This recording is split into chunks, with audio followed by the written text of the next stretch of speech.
Very clear about your boundaries, very clear about your red flags, very clear about what is okay and not okay for you, but still struggling to make the other person understand this, then this video is for you. A whole bunch of us today, with the information that we have, know what is acceptable, not acceptable, what is it to stand for oneself and not stand for oneself, and all of those things, which means that we become extremely sensitive about these things, which also means that if we don't know how to communicate effectively these things, they become triggers. And so we're talking about effective communication. A lot of times when somebody does something we don't like, we end up wanting to say it right there and then because it's so fed into us that we need to stand up for ourselves.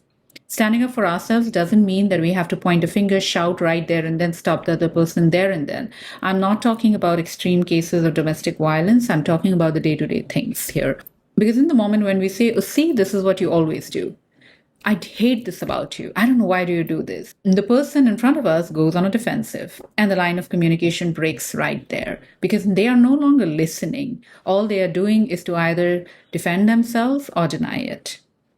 Instead, what if you chose a time and a place where you both are without distraction, whether this is your partner, whether this is your team, or whether this is your leader or someone around you, a friend, and you actually sit down and get in that conversation that, hey, this happened and this is the reason why it's not okay for me, and this is what I would expect. What are your thoughts? How can we work around it? Because I do need you in my life and you matter to me.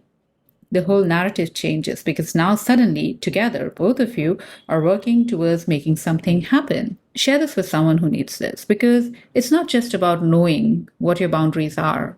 What are the things that are not acceptable to you? What does respect mean to you? It's very important that it's communicated effectively.